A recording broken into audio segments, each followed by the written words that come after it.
तो hello friend, चलिए unit 4 का चैप्टर 12 पढ़ते हैं। तो इसमें सामाजिक आंदोलन एवं नव सामाजिक आंदोलन, social movement and new social movement के बारे में पढ़ते हैं। तो सामाजिक आंदोलन का क्या अभिप्राय है? सामाजिक आंदोलन किसी समूह की ऐसी सामूहिक गतिविधियां हैं जिनका उद्देश्य किसी सामूहिक लक्ष्य को प्राप्त करना होता है। सामाजिक आंदोलन समाज में पाए जाने वाले निरंतर और अनौपचारिक आंदोलन है। सामाजिक आंदोलन और राजनीतिक आंदोलन में भिन्नता पाई जाती है, क्योंकि सामाजिक आंदोलनों का उद्देश्य राज्य एवं सरकार की नीतियों को प्रभावित करना है, सत्ता को प्राप्त करना नहीं, जबकि राजनीतिक आंदोलनों का मूल उद्देश्य सत्ता प्राप्त करना होता है। दोनों के परस्पर संबंध के विषय में दो मत या दृष्टिकोण है।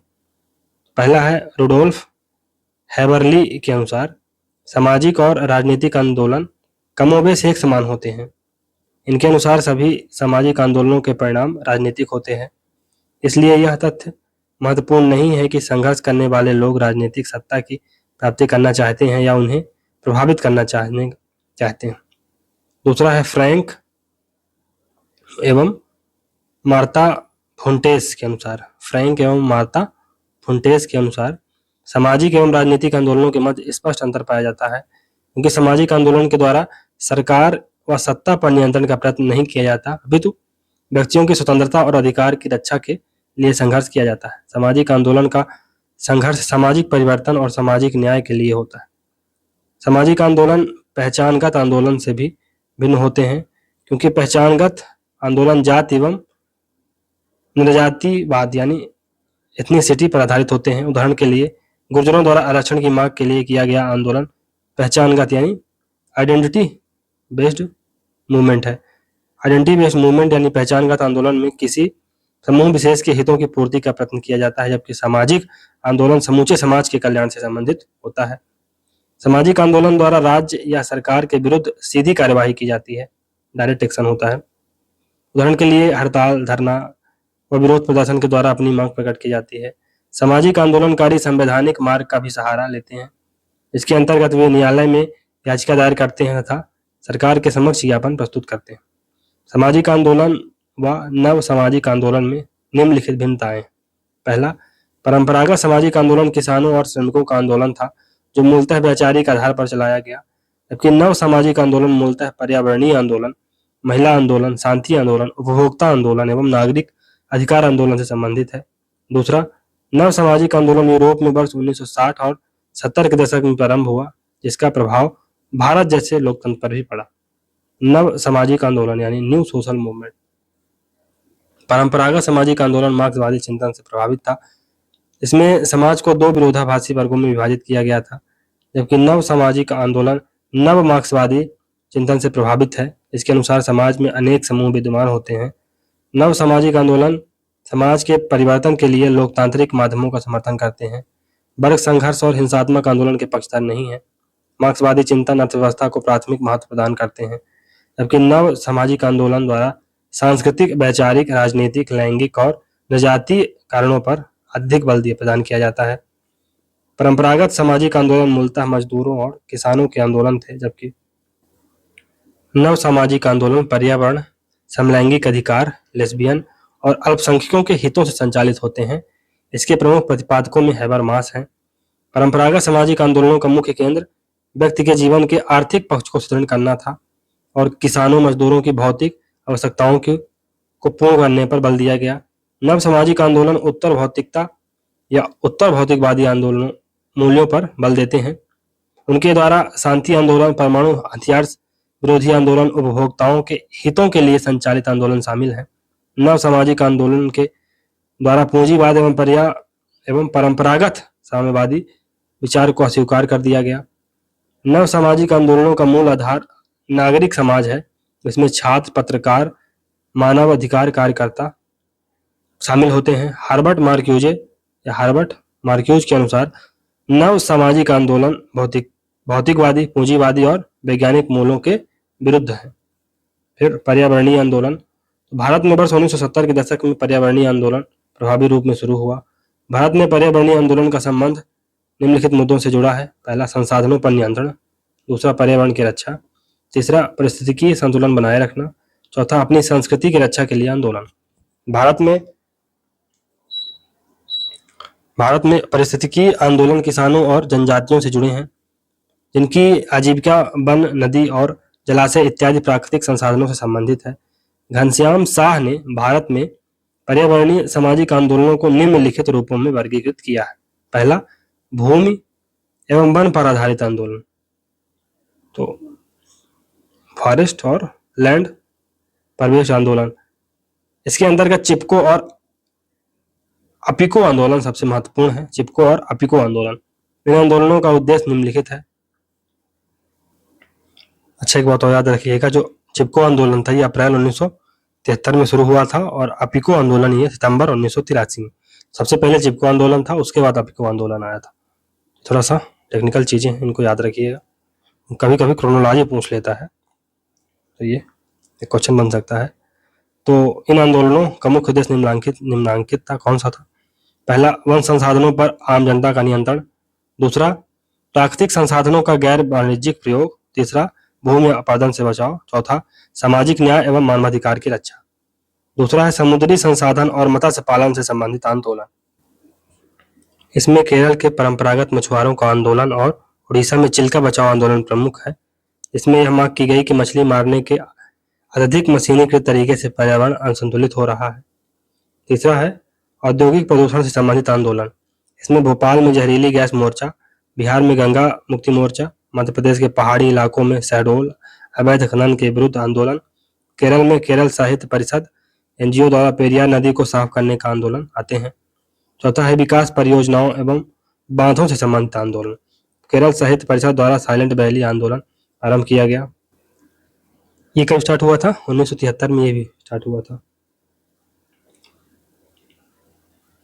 इसके अतिरिक्त नर्मदा बचाओ आंदोलन, टिहरी बांध विरोधी आंदोलन उल्लेखनीय है। नर्मदा बचाओ आंदोलन ही 1985 में। तो हर आंदोलन को तो डेट नहीं याद की जा सकती, लेकिन जो मेन है उनको तो कम से कम याद रखिए। कम से कम ये रहे कि अगर फॉर एग्जाम्पल 4 ऑप्शन है तो कम से कम 1-2 तो पता रहे। तो कम से कम अगर हम कहते हैं कि पूरे ऑप्शन नहीं एलिमिनेट हो रहे हैं तो कम से कम 1 या 2 तो एलिमिनेट हो जाए, 50-50 तो चांस बन जाए। कभी कभी तो ऐसा होता है कि एक अगर आपको ऑप्शन पता है 4 में से, अगर आप उसको ही मिला दिए तब भी पूरा क्वेश्चन सही हो जाता है। तो ये बहुत मतलब यूजीसी में तो हमेशा ऐसा ही होता है, मतलब लगभग 90% केस में। तो कम से कम कुछ चीजें तो पता है, ये बात है। चलिए इनका मूल उद्देश्य देख लेते हैं।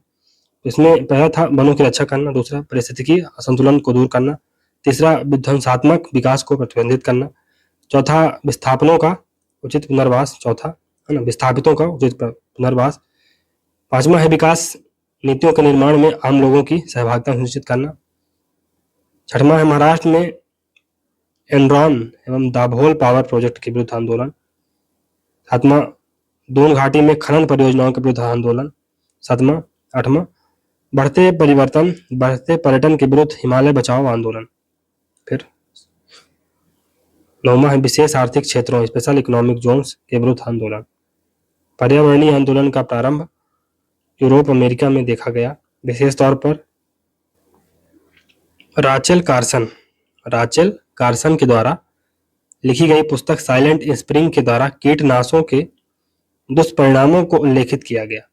शुमाकर ने अपनी पुस्तक स्मॉल इज ब्यूटीफुल और इकोनॉमिक्स ऑफ परफॉर्मेंस में यह उल्लेखित किया है कि आर्थिक गतिविधियों के संचालन में व्यवसाय और लाभ के दृष्टिकोण के बजाय प्रकृति को संरक्षित करने पर बल दिया गया। जर्मनी में 1979 में ग्रीन आंदोलन की शुरुआत की गई, इसे ग्रीन पार्टी के रूप में भी परिवर्तित कर दिया गया। अतः यूरोपीय राजनीति में दक्षिण पंथ और वाम पंथ के बजाय ग्रीन राजनीति का प्रारंभ हुआ। इतनी बड़ी बात। इसके द्वारा प्रदूषण, परमाणु सामग्री के विरुद्ध प्रभावी आंदोलन प्रारंभ किया गया। तो अमर्त्य सेन क्या कहते हैं? अमर्त्य सेन कहते हैं कि भारत में प्रदूषण की समस्या इतनी ज्यादा क्यों? पोल्यूशन की समस्या इतनी ज्यादा क्यों? क्योंकि पोल्यूशन जैसे मुद्दे ये अभी इलेक्टोरल पॉलिटिक्स का हिस्सा ही नहीं बने। इसके नाम पर लोग वोट मांगते ही नहीं, इसका कोई महत्व ही नहीं। पानी आए ना आए, अच्छा आए बुरा आए, इसके नाम पर यहाँ पर वोटिंग नहीं होती। वोटिंग कहीं पे होती है? रिलीजन के नाम पर, कास्ट के नाम पर। तो जब तक ये पॉलिटिक्स जो ग्रीन मुद्दे हैं, ग्रीन सब्जेक्ट हैं, ये जब तक मेन स्ट्रीम इलेक्टोरल पॉलिटिक्स का मुद्दा नहीं बनेंगे, तब तक भारत में जलवायु परिवर्तन और जो ग्रीन मूवमेंट है ये सक्सेसफुल नहीं हो सकते। समुद्र में व्हेलों की रक्षा के लिए ग्रीन पार्टी के द्वारा रेनबो वॉरियर नामक जहाज का भी संचालन किया जाता है। भारत में सामाजिक आंदोलनों के प्रमुख प्रतिपादकों में एम.एस. के राव ने सोशल मूवमेंट इन इंडिया नामक पुस्तक वर्ष 1979 में लिखी। वर्ष 1990 में घनश्याम शाह के द्वारा भी सोशल मूवमेंट इन इंडिया नामक किताब का लेखन किया गया।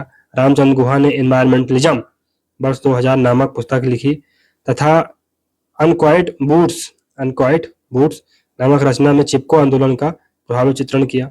नारीवादी आंदोलन, तो अब फेमिनिस्ट मूवमेंट की तरफ बढ़ते हैं। तो भारत में स्वतंत्रता के पश्चात कल्याणकारी राज्य की स्थापना हुई। संविधान में अनुसूचित जातियों, जनजातियों, पिछड़े वर्गों एवं महिलाओं के उत्थान के लिए विशेष प्रावधान किए गए, परंतु भारतीय समाज मूलतः पितृसत्तात्मक समाज यानी ये पैट्रियार्कल सोसाइटी है भारत में। इसमें महिलाओं की स्थिति अभी भी सेकेंडरी है, द्वितीयक है। इसलिए भारत में महिलावादी या नारीवादी आंदोलन का विशेष महत्व है। भारत में नारीवादी सामाजिक आंदोलन पहले बहुओं या महिलाओं को जलाने या बलात्कार के विरोध में आरंभ हुआ। इसके बाद इसमें दहेज के मुद्दे को भी शामिल कर लिया गया। भारत में महिलाओं ने शराब बिक्री के विरुद्ध भी आंदोलन चलाए। भारत में नारीवादी आंदोलन और पर्यावरणीय आंदोलन एक दूसरे से अंतर संबंधित हैं क्योंकि चिपको आंदोलन में यह स्पष्ट देखा जा सकता है। 60 के दशक में वामपंथी दलों ने महाराष्ट्र के धुलिया जिले में साहदा आंदोलन आरंभ किया। यह मूलतः जनजातीय महिलाओं का आंदोलन था जो भूस्वामियों के विरुद्ध चलाया गया। महिला आंदोलन भारत में वर्ष 1970 के दशक में अधिक प्रभावी हुआ। वर्ष 1975 के बाद भारत में शहर केंद्रित यानी सिटी सेंटर्ड नारीवादी आंदोलन प्रारंभ हुआ। इन आंदोलनों में वामपंथ से प्रेरित प्रगतिशील महिला संघ, स्त्री मुक्ति संगठन, पुणे में लाल निशान पार्टी, पुरोगामी महिला संघ एवं श्रमिक संगठनों द्वारा भी नारीवादी आंदोलन चलाया गया। नारीवादी आंदोलन के समकालीन चरण में समानता के बजाय विभेद पर बल दिया गया, जिसके अंतर्गत महिलाओं ने उन विशिष्ट मुद्दों को उठाया जो उनके जीवन से संबंधित थे, जैसे गर्भपात का अधिकार, घरेलू हिंसा से मुक्ति, दहेज उत्पीड़न और नेक्स्ट है घरेलू कार्य का मूल्य। वर्तमान उदारीकरण और निजीकरण के युग में कामकाजी महिलाओं का आंदोलन अधिक महत्वपूर्ण है।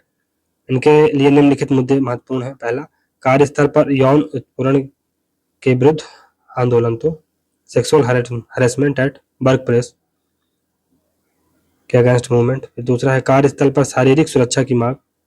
तीसरा है महिलाओं के लिए ड्रेस कोड लागू करने का विरोध। नारीवादी आंदोलन की उपलब्धियां, तो इस पहली है कि सती प्रथा को इलीगल घोषित किया गया है, अवैधानिक घोषित कर दिया गया है। दूसरा, भ्रूण हत्या को रोकने से संबंधित विधि का निर्माण। तीसरा, दहेज लेना इलीगल कर दिया गया है। चौथा, घरेलू हिंसा के विरुद्ध विधि का निर्माण। पांचवा, कार्यस्थल पर महिलाओं के उत्पीड़न को रोकने का स्पष्ट निर्देश। नेक्स्ट है महिला आयोग की स्थापना। सातवां है पिता की संपत्ति में महिलाओं को समान हिस्सा। मानवाधिकार आंदोलन, ह्यूमन राइट मूवमेंट। इतिहास क्या है? भारत में समता संघ पहला मानवाधिकार संगठन है। इसका निर्माण वर्ष 1930 के दशक में पंडित जवाहरलाल नेहरू और उनके सहयोगियों ने किया। स्वतंत्रता संघ, इसका निर्माण ब्रिटिश शासन की स्वेच्छाचारी गतिविधियों के विरोध में किया गया था। इस संगठन द्वारा लोगों को मानवाधिकार के उल्लंघन की सूचना दी गई और उन राष्ट्रवादियों को वैधानिक सहायता दी गई जिनके विरुद्ध अंग्रेजी सरकार ने राजद्रोह का मुकदमा चलाया था। इस संगठन द्वारा आम जनता में मानवाधिकारों के प्रति व्यापक चेतना का निर्माण किया गया। स्वतंत्रता के पश्चात वर्ष 1947 में मद्रास नागरिक स्वतंत्रता संगठन का भी निर्माण किया गया। इसके द्वारा मानवाधिकारों के विषय में लोगों में चेतना जागृत करने का प्रयत्न किया गया। वर्ष 1960 के दशक में भारत में मानवाधिकार संगठनों का निर्माण प्रभावी रूप में हुआ, क्योंकि जिन लोगों ने समुदाय के वंचित लोगों की मांग उठाई, जिस पर सरकार ने हिंसा का प्रयोग किया। वर्ष 1972 में association for protection of democratic rights 1972 में कलकत्ता की स्थापना तथा वर्ष 1974 में आंध्र प्रदेश नागरिक स्वतंत्रता समिति की स्थापना हुई, परंतु इनका कार्यकाल मूलतः क्षेत्रीय था। भारत में अखिल भारतीय मानवाधिकार आंदोलन का उदय आपातकाल वर्ष 1975 से 77 के दौरान हुआ, क्योंकि आपातकाल में नागरिकों के मानवाधिकार का भीषण उल्लंघन हुआ। परिणाम स्वरूप जयप्रकाश नारायण ने peoples union for civil liberty and democratic rights नामक संगठन का निर्माण किया कब? 1975 में। इसका मूल उद्देश्य भारत में नागरिकों की स्वतंत्रता और अधिकारों की रक्षा करना था, परंतु यह मानवाधिकार समूह एक दल विशेष से संबंधित था। फिर इसलिए बाद में इसने स्वयं को दल के सदस्यता से मुक्त कर लिया। भारत में आपातकाल की समाप्ति के पश्चात अनेक मानवाधिकार संगठनों का निर्माण हुआ, इसमें कुछ निम्नलिखित है। तो पहला है civil liberties and human right organisation Manipur. दूसरा है सिटीजन फॉर डेमोक्रेसी दिल्ली। तीसरा है the committee for the protection of democratic rights Mumbai. चौथा है free legal aid committee Bihar. पांचवा है Jammu and Kashmir movement for human rights. समकालीन युग में नागरिक अधिकार आंदोलन के द्वारा सैन्य अधिनियमों के विरुद्ध आंदोलन किया जा रहा है। मणिपुर की शर्मिला चानू ने लंबे समय तक भूख हड़ताल की। शर्मिला चानू मणिपुर से विशेष सैन्य अधिनियम समाप्त करने की मांग कर रही थी, तो जो आस्पा लगा था, armed forces special power act, उसको हटाने का ये प्रयत्न कर रही थी। छत्तीसगढ़ सरकार द्वारा डॉक्टर विनायक सेन की रिहाई भारत में मानवाधिकार आंदोलन के संदर्भ में एक महत्वपूर्ण विजय है। इनकी रिहाई के लिए नागरिक अधिकार आंदोलन के कार्यकर्ताओं ने उच्चतम न्यायालय में एक याचिका दायर की। परिणाम स्वरूप उच्चतम न्यायालय ने डॉक्टर सेन को जमानत प्रदान की। डॉक्टर विनायक सेन को छत्तीसगढ़ के निवारक नजरबंदी कानून के अंतर्गत बंदी बनाया गया था।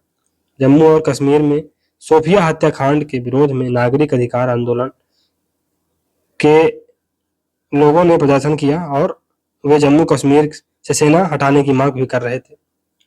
नागरिक अधिकार आंदोलन का महत्व सकारात्मक भी है, क्योंकि इन लोगों ने बच्चों के अधिकारों की रक्षा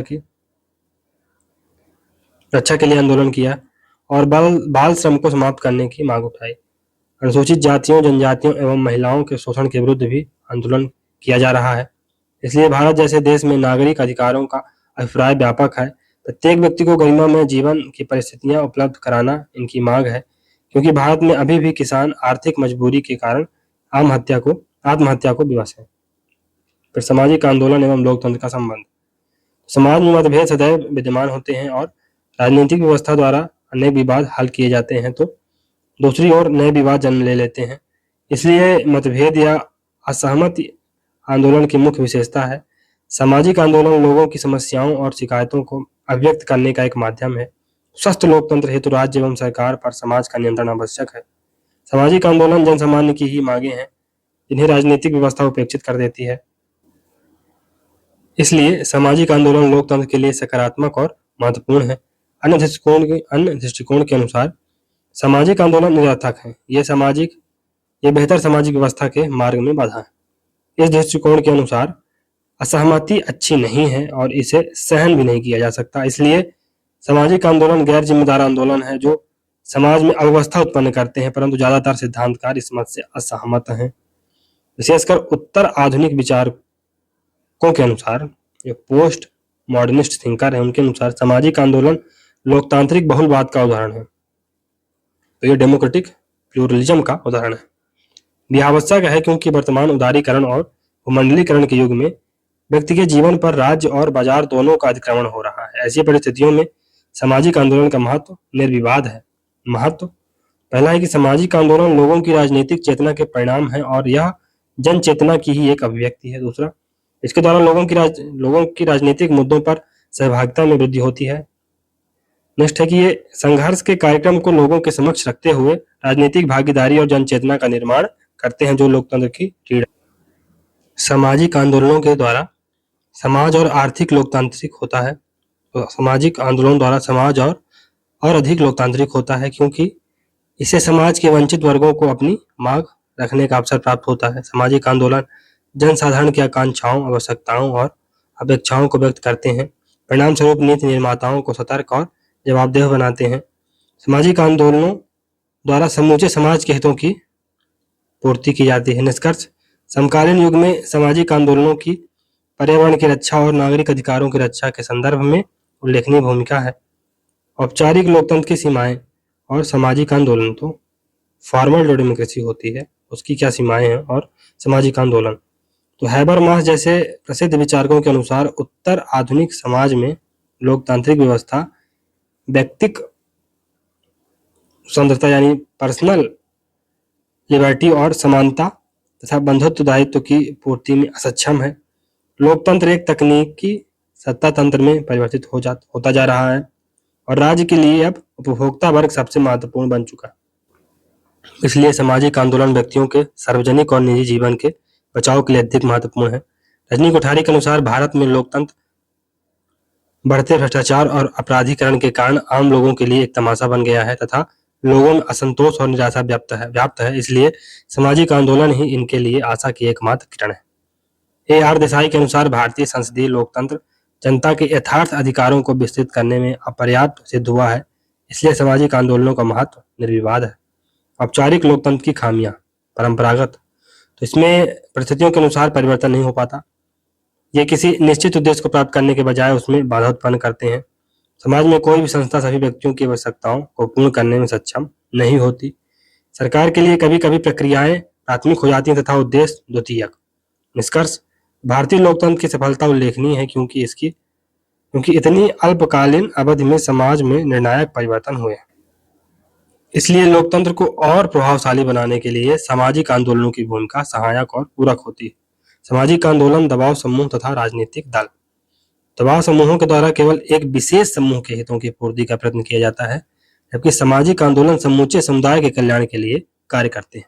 सामान्यतः अमेरिका में दबाव समूहों को दो श्रेणियों में विभाजित किया जाता है: निजी दबाव समूह यानी पर्सनल प्रेशर ग्रुप और दूसरा पब्लिक प्रेशर ग्रुप यानी सार्वजनिक दबाव समूह या उत्थानात्मक दबाव समूह, अपलिफ्टमेंट ओरिएंटेड प्रेशर ग्रुप। उत्थानात्मक दबाव समूह सामाजिक आंदोलन से मिलते जुलते प्रतीत होते हैं। सामाजिक आंदोलन और दबाव समूह दोनों के द्वारा सरकार की नीतियों को प्रभावित किया जाता है, परंतु दबाव समूह सामान्यतः औपचारिक एवं संगठित होते हैं, जबकि सामाजिक आंदोलन मुख्यतः अनौपचारिक और असंगठित होते हैं। राजनीतिक दलों का मूल उद्देश्य सरकार का निर्माण करना है, जबकि सामाजिक आंदोलनों के द्वारा राज्य और सरकार के विरुद्ध एक प्रति संतुलन का निर्माण किया जाता है, जिससे शासन की नीतियों में आम जनता के कल्याण के समुचित प्रबंध किए जा सके। विकास और सामाजिक आंदोलन। तो भारत में सबसे प्रभावी सामाजिक आंदोलन नर्मदा घाटी परियोजना के विरुद्ध शुरू हुआ आंदोलन है, जिसमें सरदार सरोवर बांध के विरुद्ध आंदोलन शुरू किया गया। शुरू कब हुआ था? 1985 में। क्योंकि इस बांध से प्रभावित होने वाले मुख्य लोग मुख्यतः आदिवासी एवं भूमिहीन मजदूर थे, जिन्हें बाध्यकारी तरीके से विस्थापित किया जा रहा था।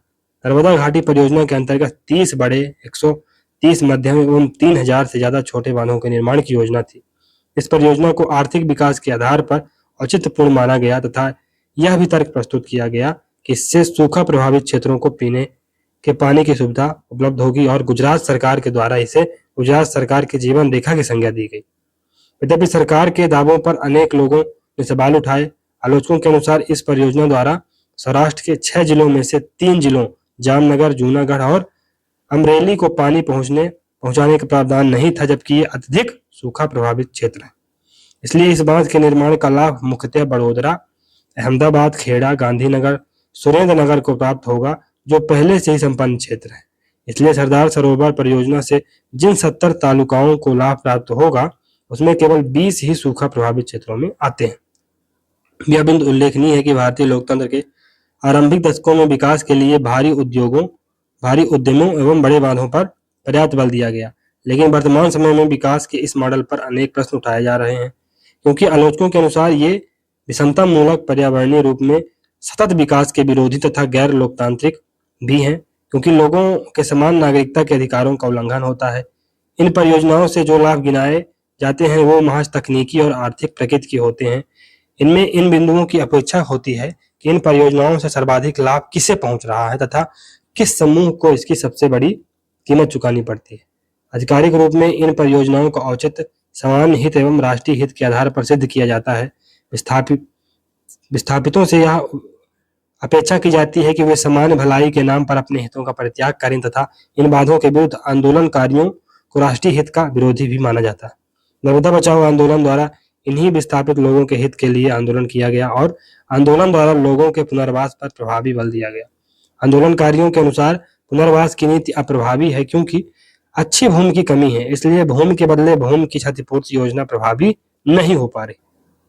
फिर आलोचकों के अनुसार पुनर्वास की नीति जनजातीय समुदायों के हितों के प्रति असंवेदनशील है क्योंकि गुजरात में कुल विस्थापितों में 90% आदिवासी थे, महाराष्ट्र में 95% और मध्य प्रदेश में 49% जनजातीय लोगों को विस्थापित किया गया।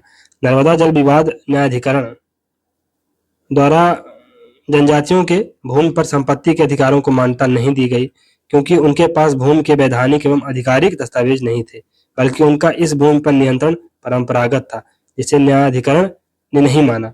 ये समुदाय अपनी आजीविका, आवास एवं दवाओं के लिए वनों पर निर्भर थे। यह उल्लेखनीय है कि भारतीय राज्य द्वारा धार्मिक एवं जनजातीय समूहों की मांग को अत्यधिक महत्व दिया जाता है, लेकिन जनजातीय समूहों की मांगों को सरकार ने उपेक्षित किया। अतः नर्मदा बचाओ आंदोलन गांधीवादी तरीके से किया गया आंदोलन है। इस आंदोलन के परिणाम स्वरूप वर्ष 1992 में विश्व बैंक द्वारा परियोजना को दी जा रही सहायता रोक दी गई, जिससे यह स्पष्ट है कि भारतीय लोकतंत्र में सामाजिक आंदोलनों का अधिक महत्व है। इसके द्वारा आधारभूत स्तर पर लोग आंदोलन किया गया और आम लोगों की मांगों को उठाया गया। राज्य द्वारा इन परियोजनाओं के समर्थन में निम्नलिखित लोकतांत्रिक तर्क दिए गए। पहला, समर्थकों के अनुसार इस परियोजना से बहुमत को लाभ प्राप्त होगा, इसलिए केवल कुछ लोगों को विस्थापित किया जा रहा है। दूसरा, विकास की इन परियोजनाओं को पूरे राष्ट्रीय हित के लिए उपयोगी कहा गया तथा इसे विकास के लिए अपरिहार्य माना गया। तीसरा, समर्थकों ने सांस्कृतिक तर्क भी प्रस्तुत किए। इनके अनुसार जिससे जनजातीय और आदिवासी लोगों को समाज की मुख्य धारा में सम्मिलित किया जाएगा। नेक्स्ट है कि आंदोलनकारियों के अनुसार विकास की इस पूरी योजना में आदिवासी समुदाय की मांगों या दावों को पूर्णतः खारिज कर दिया गया। इन हाशिए पर स्थित समूहों के लोगों के हितों का बलिदान किया गया तथा इनका सांस्कृतिक, आर्थिक एवं भौतिक विस्थापन भी हुआ। मेधा पाटेकर के अनुसार नर्मदा बचाओ आंदोलन लोकतांत्रिक प्रक्रिया का एक भाग है। उन्होंने कहा कि मैं नेता नहीं बल्कि सहायक हूँ। फिर नागरिक समाज का विचार तो अरस्तू के चिंतन में भी विद्यमान है क्योंकि अरस्तू ने समुदाय को अधिक महत्व दिया था, व्यक्ति को एक सामाजिक प्राणी माना। नागरिक समाज के विचार की आधुनिक युग में उत्पत्ति प्रबोधन काल में मानी जाती है, जो कि 18वीं सदी का युग था। जॉन लॉक के द्वारा नागरिक समाज के विचार को प्रभावी रूप में चित्रित किया गया। जॉन लॉक नागरिक समाज यानी सिविल सोसाइटी को मिलाकर और राज्यों के बीच अंतर नहीं कर सका। जॉन लॉक नागरिक समाज यानी सिविल सोसाइटी और राज्य के बीच में अंतर नहीं कर सका। पश्चिमी चिंतन में नागरिक समाज को राज्य से पृथक मानने वाला पहला विचारक हेगल कहलाता है। मार्क्स के चिंतन में नागरिक यानी सिविल सोसाइटी को आर्थिक गतिविधियों के रूप में चित्रित किया गया, इसलिए मार्क्स के अनुसार नागरिक समाज उत्पादन के साधन और उत्पादन संबंधों से मिलकर बनता है। ग्रामसी पहले मार्क्सवादी विचारक हैं जिन्होंने नागरिक समाज को केंद्रीय महत्व प्रदान किया। 1970 के दशक में नव मार्क्सवादियों हर्बर्ट मार्क्यूज और हैबरमास ने नागरिक समाज के विचार को केंद्रीय महत्व प्रदान किया। उनके अनुसार नागरिक समाज राज्य से पृथक है क्योंकि राज्य के द्वारा बल का प्रयोग किया जाता है। नागरिक समाज का विचार व्यापारिक और व्यावसायिक संगठनों से भी पृथक है जो लाभ के आधार पर कार्य करते हैं। नागरिक समाज पूरे समूचे समाज की भलाई के लिए कार्य करता है। नागरिक समाज छात्रों, पत्रकारों, मानवाधिकार कार्यकर्ताओं का एक सामूहिक नाम है जो शैक्षणिक आधार पर कार्य करता है। आधुनिक युग में रॉबर्ट पुटनम ने सोशल कैपिटल का विचार अधिक प्रभावी बनाया जो नागरिक समाज का ही पर्याय है। पुटनम ने अपनी पुस्तक making democracy work civic tradition in modern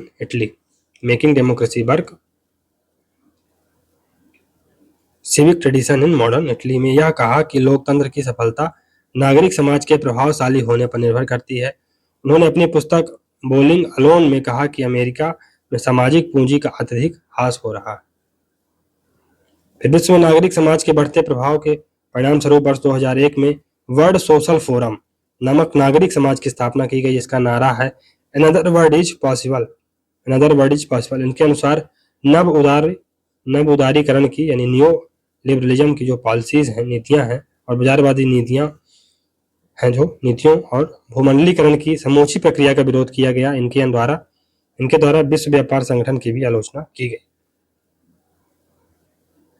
वर्ष 2007 में समूचे विश्व से परमाणु हथियारों की समाप्ति के लिए international campaign to abolish nuclear weapon ICAN की स्थापना की गई। कब?